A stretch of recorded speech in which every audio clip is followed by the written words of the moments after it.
मुख्यमंत्री के साथ साथ केंद्र में बैठी आई बीजेपी की सरकार को बताना चाहते हैं, चेताना चाहते हैं कि आप किसी गलत फहमी में हो।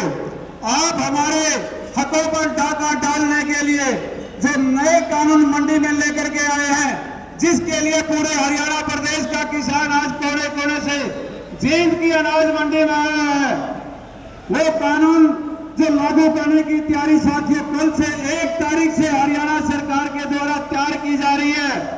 उसमें साथियों क्या है कि सुबह 6 बजे से लेकर के रात्रि 8 बजे तक किसान की ट्रैली की एंट्री होगी। ट्रैक्टर और ट्रॉली के ऊपर नंबर प्लेट मैच करना होगा।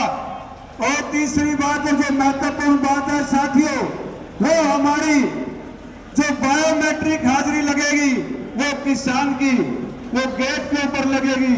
जब तक हमारे किसान का अंगूठा उस बायोमेट्रिक मीटर से मैच नहीं करेगा साथियों, तो वो ट्रैक्टर ट्रॉली हमारे मंडियों के अंदर प्रवेश नहीं करेगी। और बहुत सारे साथी हमारे ऐसे हैं हरियाणा प्रदेश के अंदर जो 65, 70 और 95, 90 साल की उम्र में जा चुके हैं और उनकी एक जमीन उनके नाम है, और वो जब अपना अंगूठा लगाने आएंगे तो उनका मैच नहीं करता अंगूठा साथियों। कमजोर नशे होने की वजह से वो हमारे बुजुर्ग जब तक एंट्री नहीं करेंगे, तो मैच नहीं करेगा, तो हमारी ट्रेली साथियों मंडी के अंदर नहीं आएगी। और जो गाइडलाइन सरकार के द्वारा जारी की गई है वो हमारे हाथ में साथियों, उसमें लिखा गया है कि ट्रैक्टर का फोटो, ड्राइवर का फोटो और 3 साथियों की गारंटी का फोटो होगा। इस प्रक्रिया में भी अगर बात करें साथियों, तो कम से कम एक ट्रॉली को एंट्री पास करने में 10 मिनट लगेंगी और 1 घंटे में साथियों गेट के अंदर से 6 ट्रॉलियां अंदर एंट्री कर पाएंगी और 14 घंटे का समय है। तो साथियों उस हिसाब से भी अगर हम हिसाब लगाएं तो हमारी कितनी ट्रॉलियां एक दिन में अंदर आएगी। और जो सीजन होता है हमारा साथियों, वो दिन रात लगातार कंबाइन थ्रेशर जो चलते हैं हम डालते हैं। मैं सीआईडी सिक्योरिटी के साथियों के माध्यम से बताना चाहता हूं, हरियाणा प्रदेश का किसान आज अपने आराम से चुपचाप तरीके से अपनी आवाज को केंद्र की सरकार तक पहुंचाने के लिए आया है जींद की अनाज मंडी में। और मैं बताना चाहता हूं, ये हमारे यहाँ से जो आज की मीटिंग का ज्ञापन है साथियों, वो हम डीसी के माध्यम से हरियाणा सरकार तक पहुंचाना चाहते हैं। और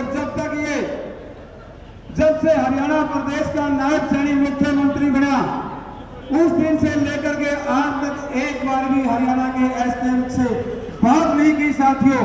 जब ये सत्ता में नहीं होते तो तब नारे लगाते हैं किसान मजदूर, किसान मजदूर, और जबकि सत्ता में आने के बाद, सत्ता में आने से पहले भी ये मुख्यमंत्री लगातार कहता रहा कि मैं किसान का बेटा, मैंने भी ट्यूबवेल में पंखे में गैलेंडर डाली, मैंने भी जोड़ बांटने का काम किया, मैंने भी धूप में तुड़ी भरने का काम किया, मैं एक छोटे किसान का बेटा हूं। लेकिन वो छोटे किसान के बेटे के पिछवाड़े कुर्सी की सत्ता लगने के बाद आज ये मेरे सामने हजारों किसान बेटे हरियाणा प्रदेश के, वो कीड़े मकोड़ों से बदतर उसको कोई दिखाई नहीं देता।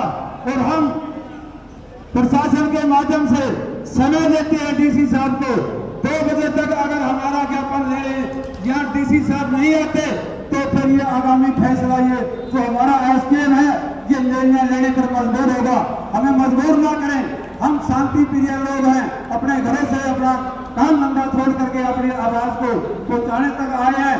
लेकिन प्रशासन के अधिकारियों के अंदर भी एक अहम की वो आती है साथियों, वो कहते हैं कि हर दिन ये काम होगा, ज्ञापन लेना। हम अपने खुले मंच के माध्यम से बताना चाहते हैं हरियाणा प्रदेश के मुख्यमंत्री को, 65 से 70% आबादी हरियाणा की कृषि पर निर्भर करती है। जो इतनी आबादी की लोगों की जो लगातार तबाही करने पर तुला हुआ है, हम इस कतई बात को स्वीकार हरियाणा का इसके साथ नहीं करेगा। और मैं आपसे सबसे हाथ उठाना चाहता हूं, एक विश्वास लेना चाहता हूं कि आप जब तक हमारा यह आज का निर्णय नहीं होगा साथियों, एक भी साथी मंडी से जाने का काम नहीं करेगा। हमने आपको गांव-गांव, गली-गली जाकर के ललकार इसलिए दिलाई थी कि अपने हाथों पर जो डाका केंद्र की सरकार डाल रही है उसको हम अपने हक को प्राप्त करने के लिए मैं बताना चाहता हूं, एक भी किसान ये बायोमेट्रिक मीटर से सहमत नहीं है, ट्रैक्टर ट्राली के नंबर से हम कतई सहमत नहीं है। जब तक ये कानून वापस नहीं होगा तो ये पूरे हरियाणा का 22 के 23 जिलों का किसान अपनी आवाज को बुलंद करने के लिए लगातार सड़कों पर आने पर मजबूर होगा साथियों। और मैं लंबा समय नहीं लूंगा, स्टेज की भी एक मर्यादा है। मैं कुछ मुद्दे इनके अलावा साथियों छोटे छोटे और हैं हमारे जो महत्वपूर्ण मुद्दे हैं, इनसे प्रशासन से अपनी जो सत्ता है वो प्रशासनिक अधिकारियों पर पकड़ नहीं है। हमारे हिसार जिले के साथियों के ऊपर